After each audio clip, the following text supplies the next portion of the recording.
Ah, yes. Is very good for families to taking judo lessons. Oh, yes. Is make for togetherness. Ah, yes. Friend? Sukiyaki. Classic cartoons are supposed to feel like comfort food. Bright colors, snappy music, and characters who can survive a falling anvil like it's a minor inconvenience. But tucked inside the golden age of animation is a missing shelf of episodes and shorts that modern TV programmers either will not touch at all or will only air after heavy edits. Quick heads up before we jump in, some of the material we are discussing includes racism, offensive stereotypes, and other disturbing content. It does not reflect the views of Factsverse. We're covering it for historical context and reflection because understanding what got normalized back then helps explain why these cartoons disappeared. Sometimes it's wartime propaganda that aged like milk. Sometimes it's a racial caricature played for laughs. Sometimes it's violence pushed a little too far or language that was never meant to leave the studio. Today we're digging into the classic cartoon episodes that ended up effectively banned from TV, and in most cases, it's obvious why. The Censored 11. My hair's coal black, but my name's so white. I wash it all day, and I got the blues in the night. If there's a Mount Rushmore of you will not see this on mainstream TV, it's the Censored 11. 11 Looney Tunes and Merry Melodies shorts made between 1931 and 1944 that were yanked from regular TV circulation decades ago because of heavy African and African American stereotypes. They were products of their era, but the imagery is so blunt that later rights holders chose withdrawal over edits. What makes this set different is how official and lasting the disappearance has been. These are not trim a scene and move on cartoons. They've largely stayed out of legitimate broadcast rotation for generations. This is why their titles still get whispered about like a forbidden list passed between animation fans. Bugs Bunny Nips the Nips. Hey, here's yours, Bowlegs. Here, one for you, Monkey Face. Don't shout, there's plenty for all. Here, Slant Eyes. Everybody gets one. Ice cream.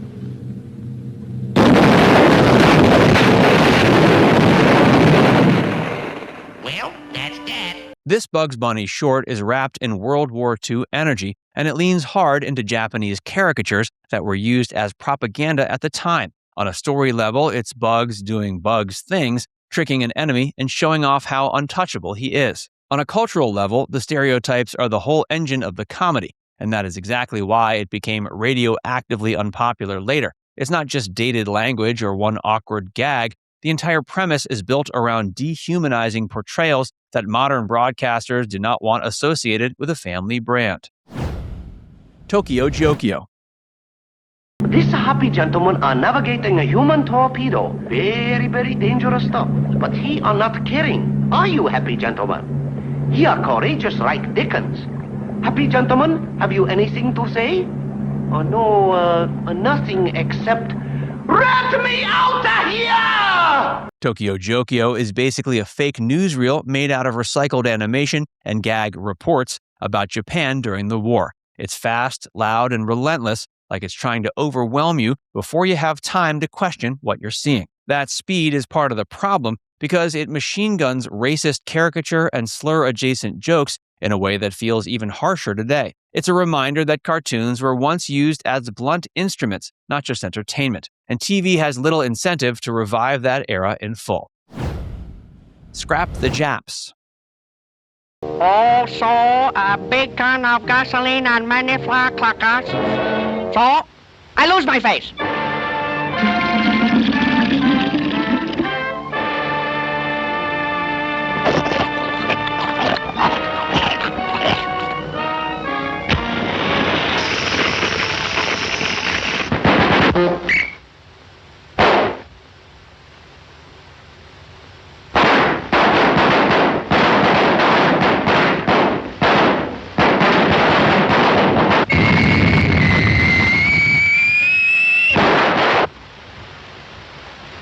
This one is another wartime entry, and it's less subtle than the title already suggests. The short is built around cheering on destruction of the enemy with imagery and jokes aimed at getting a quick, ugly laugh. In the present day, it plays like a historical artifact you would study, not a cartoon you would casually run between cereal commercials. That's why it tends to live in the locked room of animation history instead of the TV schedule.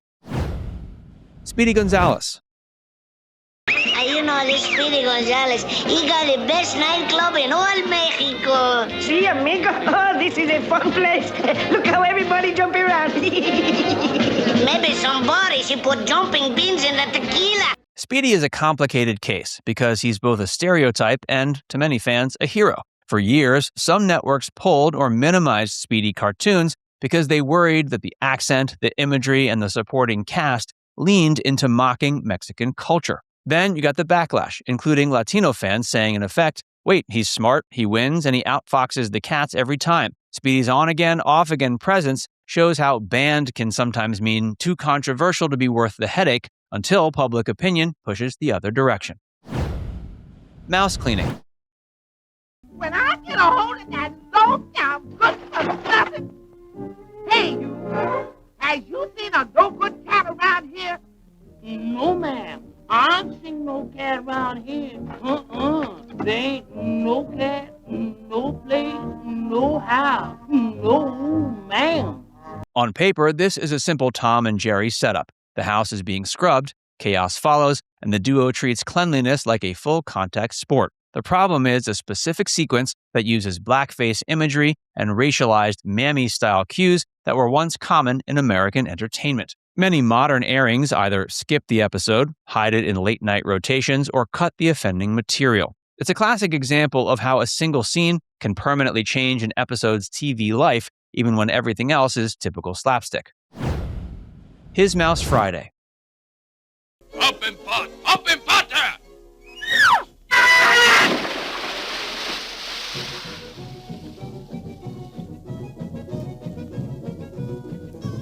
Cut a potato! Cut a potato! Cut a burrito! Hold the onions! This Tom and Jerry episode riffs on a Castaway story, but it does it through Cannibal Island stereotypes that were used for easy laughs in older media. The imagery is broad, the jokes are pointed, and the portrayal of the Islander character is the kind of thing that makes modern programmers instantly reach for the Do Not Air folder. Even if someone argues it's a product of its time, that does not change the reality of how it plays today. It's not just uncomfortable, it's the kind of stereotype modern TV has spent decades trying to move away from. Droop-Along Flintstone. Do you suppose it could be real Indians? There hasn't been a real Indian around here for years. Ah, what's wrong with the Indians? And they're after Fred and Barney. Answer that cave, Barney! The Flintstones often feel safer than the shorts because it's a primetime sitcom in Stone Age drag with jokes about bosses, bills, and domestic squabbles. But some episodes lean on old Western parody tropes, including broad cowboys and Indians imagery that has not aged well. Droop-Along Flintstone is remembered for its movie set fun and chase energy, but it also lives in that zone where certain rerun packages treat it like a maybe not selection. It is less a dramatic, headline-grabbing ban and more the quiet kind of TV disappearance that happens when a network decides the joke is not worth explaining. Scrub Me Mama with a Boogie beat. Lazy town. 1 hour stop for lunch.